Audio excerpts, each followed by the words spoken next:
Good afternoon, everybody. Pigskin and Pete here. Happy Tuesday to everybody. Today we're going to revisit a very contentious subject in the college football world. Playoff expansion, how that would look, what it would look like. And this is one of the most divisive conversations that all college football fans have, and it's something that's brought up all the time. Now, I've made videos about this in the past. It's been at least a year since I made one.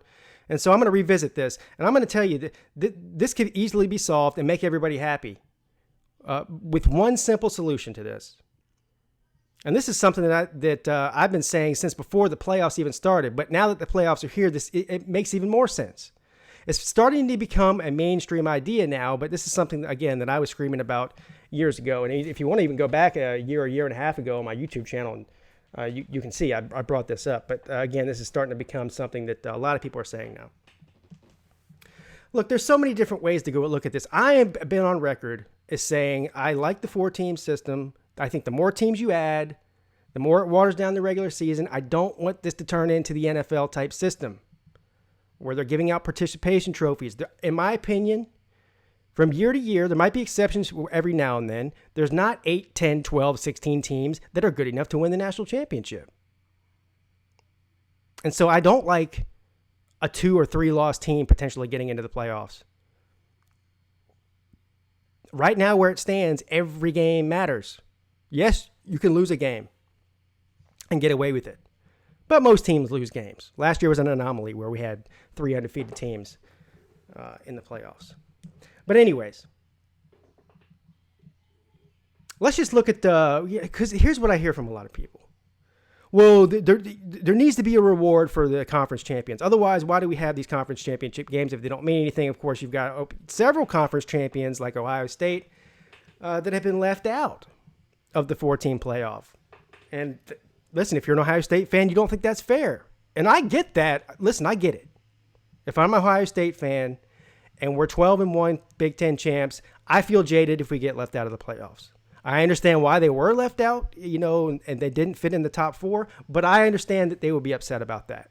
If I was a Clemson fan and I was in their shoes, I can relate to their frustration with that. But let's look at last year. Most of these conferences, not even just last year, it's almost every year. Most of these conferences are top-heavy conferences, or they're one-sided. In other words, there's one division that's massively better than the other. So last year, Clemson played a 5-loss Coastal team in the ACC championship. Let's say that Clemson had lost that game. Trevor Lawrence gets hurt, or maybe doesn't get hurt. Doesn't matter. They lose the game by 3 points. Pitt's supposed to get an automatic bid into the playoff as a 5-loss team. Northwestern last year represented the Big Ten West in the Big Ten championship game. Let's say they had beat Ohio State, because we know Ohio State can get beat by lesser teams. It happened. They lost, gave up over 30 to Purdue, or 30 points to Purdue, or whatever. So it's possible.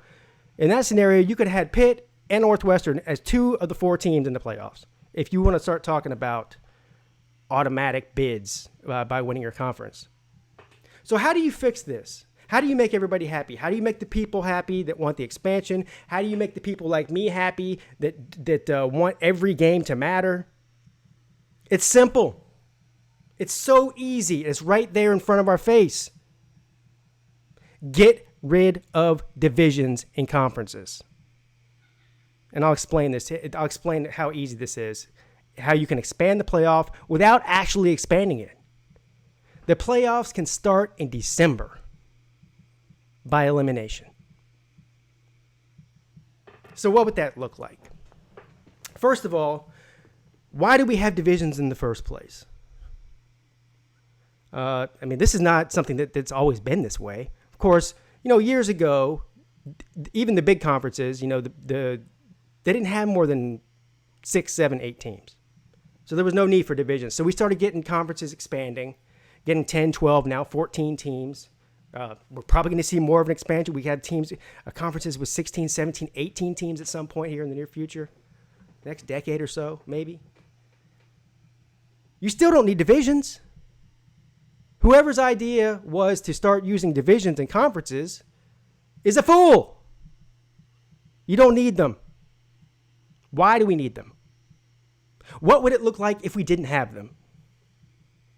Well, I'll tell you how it would look. It would look a hell of a lot better. Right now, you have the Big 12 as a 10-team league. They don't have divisions. You say, well, Pete, that's because they only have 10 teams. But as soon as they get 12, they're going to need divisions. No, they don't. Here's how you do it. You rotate the schedule within your conference. You take, at the end of the season, you take the 2 teams with the best record in conference, and you put them together in the conference championship game. Last year, it would have been Clemson versus Syracuse in the conference championship game. Last year, it would have been Ohio State, I think, versus Michigan in the Big Ten championship game. So on and so forth. The same way the Big 12 does it now, but just with less teams. Well, Pete, you've got these cross-divisional rivalries. You can't get rid of those. You've got these in-state rivalries. You can't get rid of those. Don't have to. Let's take a look. Listen, I'm going to pull up Clemson's schedule for 2019. Just an example. This is not particular to Clemson for any reason, but this just represents a Power 5 program in a major conference schedule. And I'll point out the reasons to you why this does not matter and how you rectify this. So here we go. Let's look at it together. Oh, there you go. The first game of the year just so happens to be Clemson's quote-unquote cross-divisional rival they play every year. They're not in the same division. I don't consider this to be a rival, but whatever. It doesn't matter what I think, all right? Maybe there's a lot of tech tards out there that think this is a rivalry or something, and they want to see the game every year. Hell, maybe there's even Clemson fans out there that don't want to see this game go away because they've been brainwashed into thinking this is a rivalry or something. I don't know. It doesn't matter. Fine. Keep it. I don't care. We'll still play Georgia Tech every year. How about that? Then we go down the list here.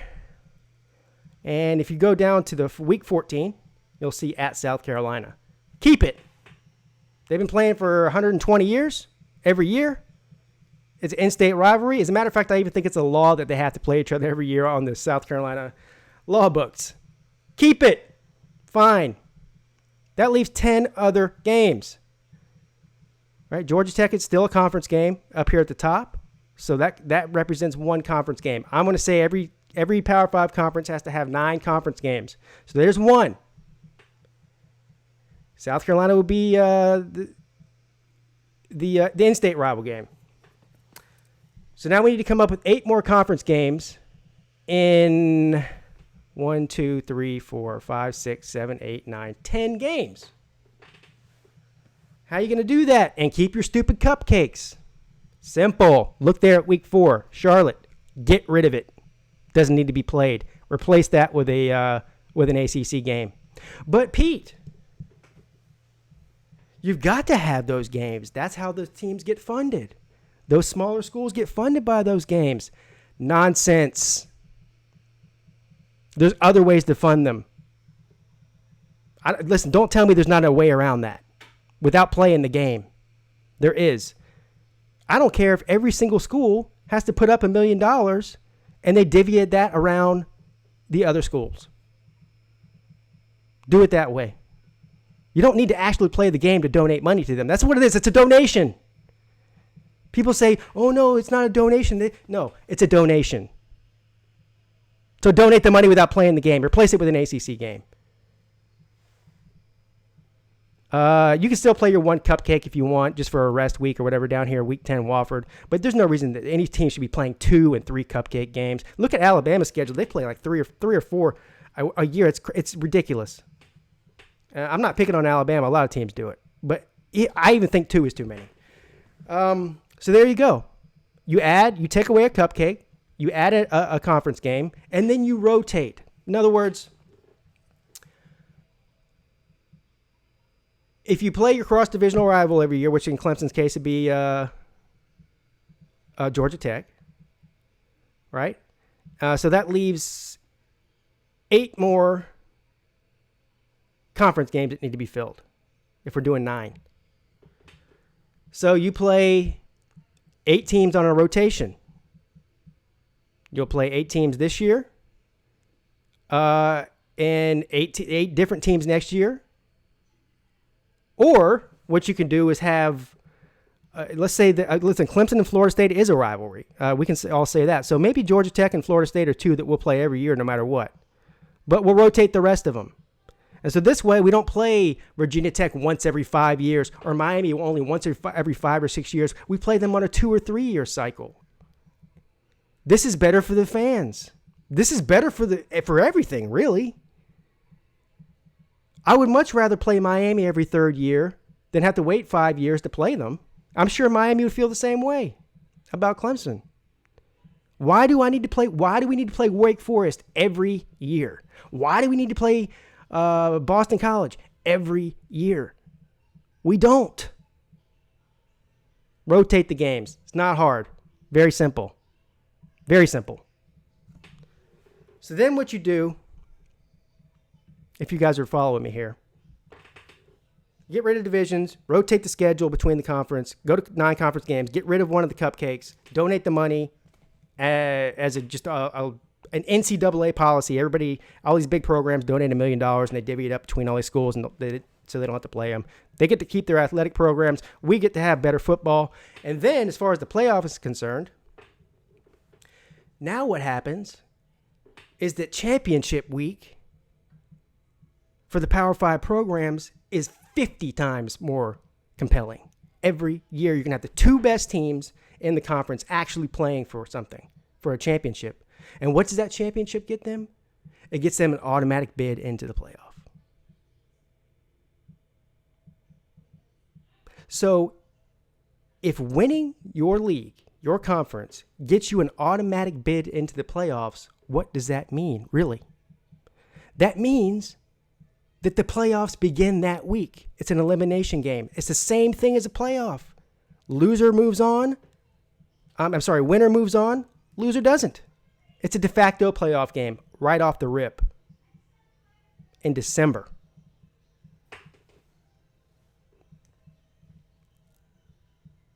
So then what does that look like? Now you have one conference champion from all Power 5 conferences represented in the playoffs. That's 5 teams.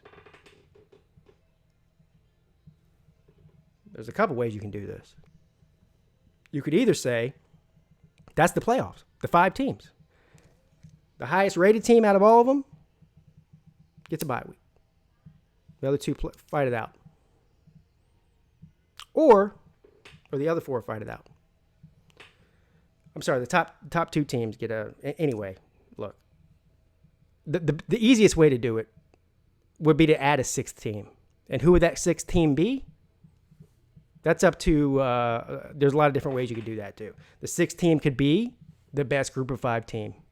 UCF, Houston, Boise State, Cincinnati, whoever, USF, whoever it is that year. That makes them happy, gives them a chance. The other way you could do it is just to have the playoff committee, like they're doing now, pick the 6th best team that they feel like wasn't a conference champion, but it is the next best team that wasn't a conference champion.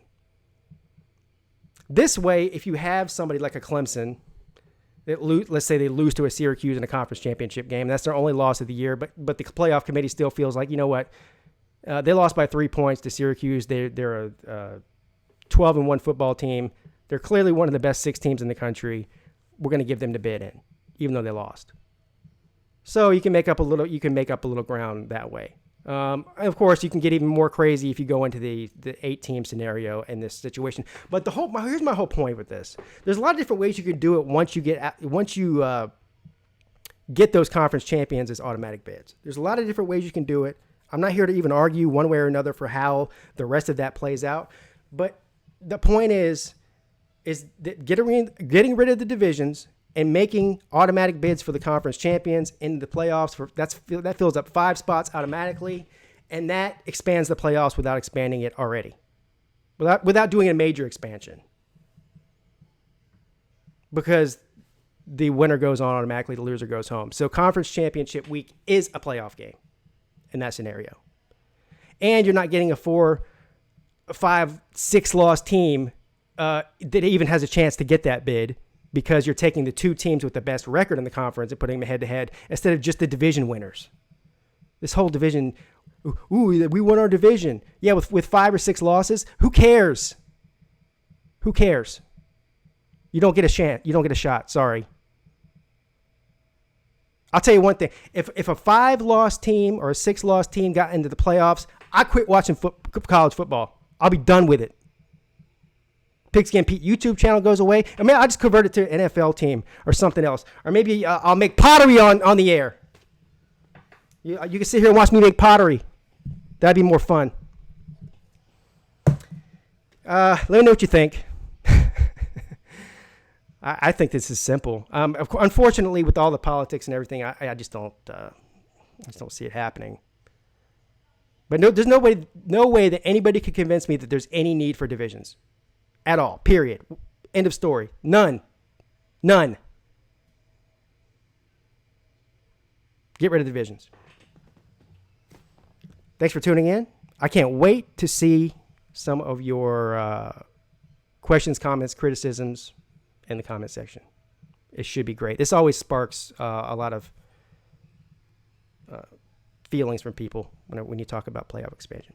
All right, guys, thanks for checking in. Have a great day. Pigskin Pete checking out.